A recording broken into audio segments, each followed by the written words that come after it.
Go Island is brought to you by German Auto Import Network. Monday night City Council meeting in Nanaimo saw 56 delegations posed to present on the awarding of the tender to remove the Colliery Dams. Things changed, though, when Chief Doug White from the Nanaimo First Nation presented his position. We'll talk about that today on Go Island. On today's show, a 30-day reprieve for the demolition of Colliery Dams. Parksville sand sculpting competition kicks off this weekend, and a modern-day rebel with a cause. That and more in the next 30 minutes. Yes, discussion around the removal of the Colliery Dams dominated Monday night City Council meeting, overshadowing two other important issues for the city. The first being the Harewood Community Plan. It did pass second reading on Monday night. Third reading is scheduled for the end of the month. Also on the agenda last night was the approval of the sale of the site at 100 Gordon Street. That's the hotel site connected to the Vancouver Island Conference Center. It is approved pending public notification. The price tag on that is $565,000. The Parksville sand sculpting competition takes place this weekend, and in anticipation of that, here is Jocelyn Matwee with a team of doubles.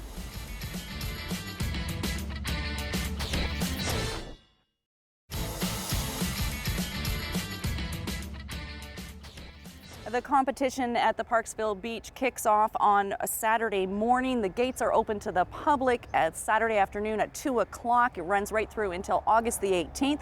It's open every day from 9 until 9, and you can get full details at parksvillebeachfest.ca. You are watching Go Island on Shaw TV Channel 4. Today we are in conversation with Nanaimo Mayor John Rutan. We're going to start off with what happened at Monday night's council meeting in regards to Colliery Dams. Well, basically, Chief White appeared as a delegation.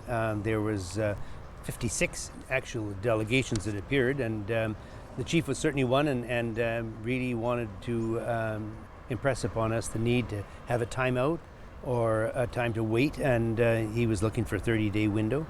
And council made a motion to that effect, and 7-1, it passed. So now we'll be spending some time with Chief White and hear the issues he has and the concerns he wants to address, and we'll want to work with him on that. The concerns that he has are based on the Douglas Treaty of 1853. Yeah. Why weren't the treaty rights considered earlier on in this process? Well, you know, I think it's important to realize what actually took place. At the very beginning, the plan was to naturalize the area, take the two dams down and naturalize the area, rehabilitate, if you wish, the Chase River. And that is what we had discussed from the onset with First Nations and with Chief White. And as we moved ahead on this, it became apparent to us that there were more and more people who were trying to find, is there a way to preserve the dams?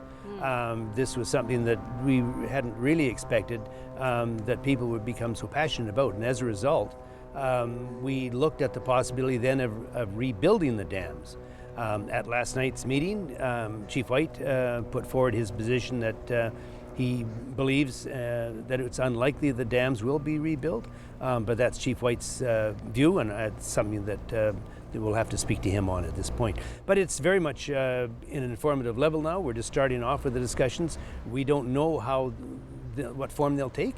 What community input will be available, and after all, it was only decided last night. Mm-hmm. So we're going to move ahead as quickly as we can and find out what the chief sees as a goal, what we see as a goal from a city standpoint, and what the public wishes to participate in. It seems like every angle has been covered since the Colliery Dams sort of came into the forefront and became so controversial and so passionate in Nanaimo. What is there left to discuss? What can be accomplished in another 30 days that couldn't have already been accomplished up to this point? Well, I think to a certain extent that was a concern that we had as well. The window for construction is closing quickly on us. Right. And we really had the desire to go ahead. As a matter of fact, the challenge we had, and we had discussion with senior staff this morning, is we're not even sure now that the remaining window will give us enough time to remove the two dams. Maybe one we can get out, and hopefully, if everything goes well, we'll get them both out in this window. But it does create a delay. But Chief White felt very strongly on the issue. He does have the treaty behind him for support on this particular situation, and we think it's right to hear from him, get his views, and try to work with him in any way we can. Okay, we're going to talk a little bit more about what happened at Monday night's council meeting and what's ahead in regards to the Colliery Dams after a short break.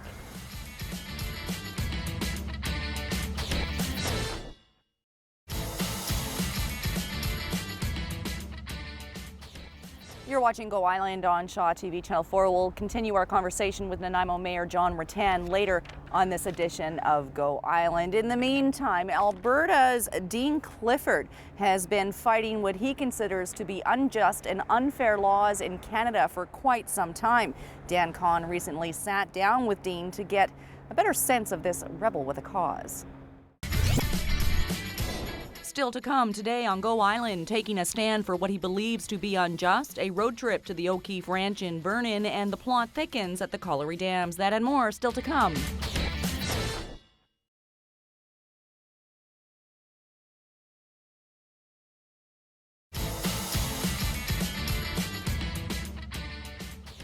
You are watching Go Island on Shaw TV Channel 4. We're in conversation today with Nanaimo Mayor John Rutan, talking about a 30-day reprieve for the teardown of the Colliery Dams.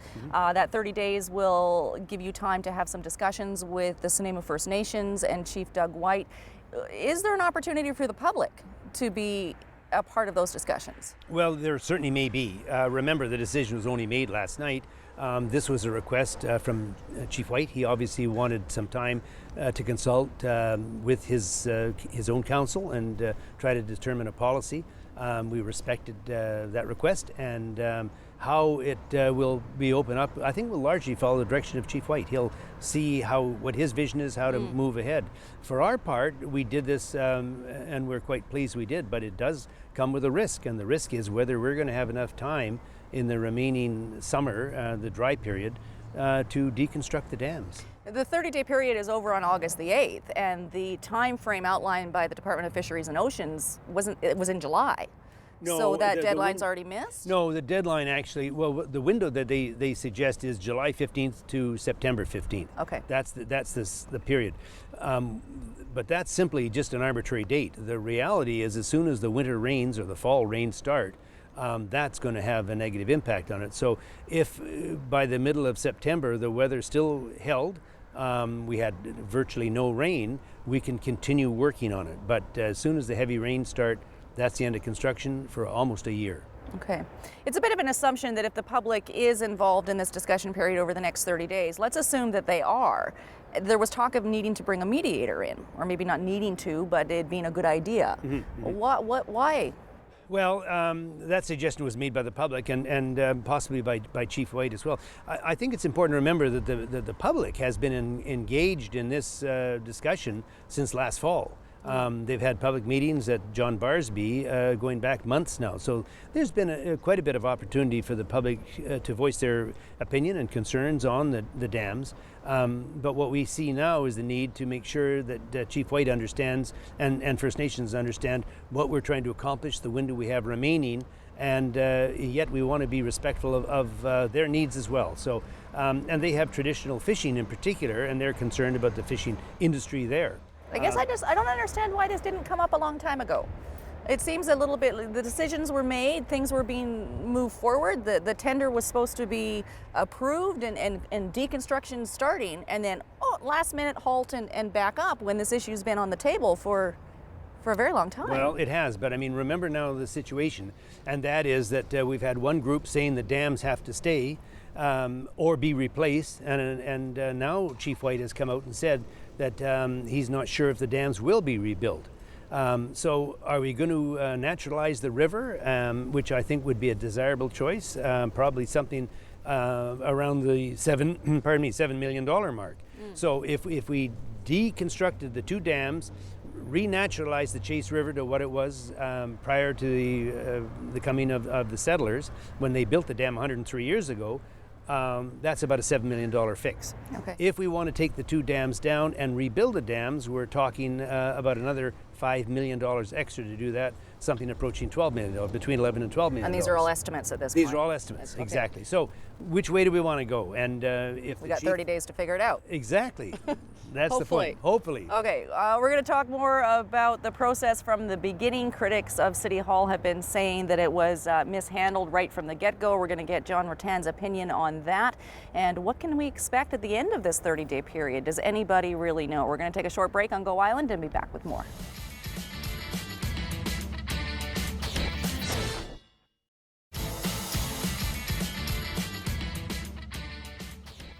You're watching Go Island on Shaw TV Channel 4. We're continuing now with our bi-weekly conversation with Nanaimo Mayor John Rutan. Colliery Dams dominated Nanaimo City Council meeting on Monday night. There's a 30-day rest period. It's been called different things, taking us through to August the 8th. What will come out of that? What are the possible outcomes of more discussion for another 30 days when a decision had been made, really? Well, largely it had been made, but I think First Nations were very specific on wanting to have an additional period of time to reconsider what their position is and what they see as goals and objectives. And we felt it was important to recognize this, and they do have traditional rights, obviously, under the Douglas Treaty, and we want to respect those. So it's 30 days, and the outcome, there could be several things. We could find out from Nanaimo what their position is. I mean, do they support the dams being rebuilt? Do they want to see the Chase River naturalized back to its original format? So there's a number of options, and just how that will unfold really will lie largely with Chief White and the Nanaimo.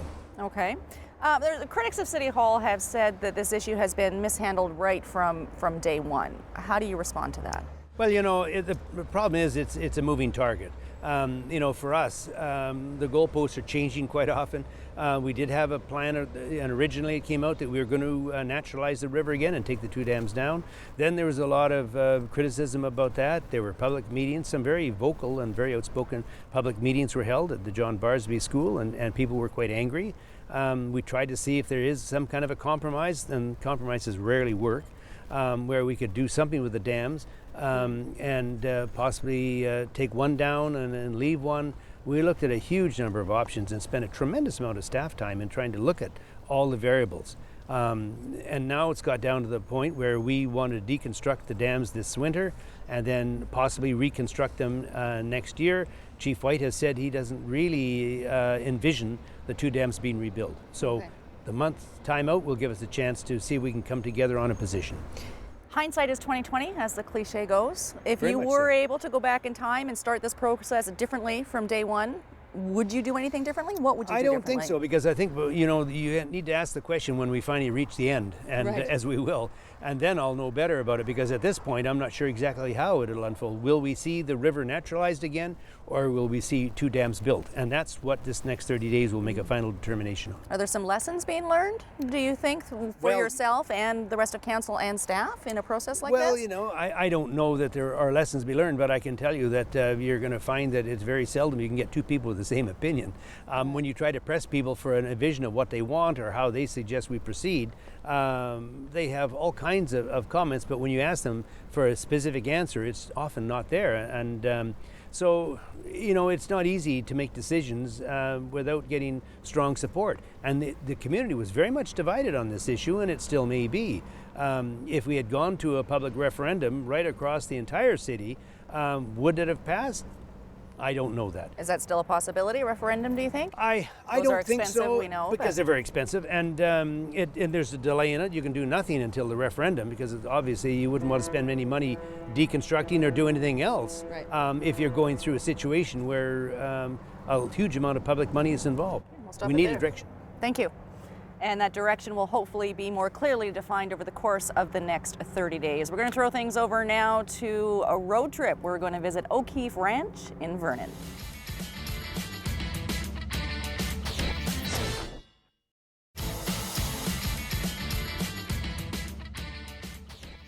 That brings us to the end of this edition of Go Island. I guess it's almost anybody's guess what's going to happen at Colliery Dam in the next 30 days. The deadline for discussions with the First Nations is August the 8th, and it's still unclear as to what level of public involvement will be included in those discussions and whether or not a mediator will be involved. Thanks for watching this edition of Go Island in conversation with Nanaimo Mayor John Rutan. We'll see you next time.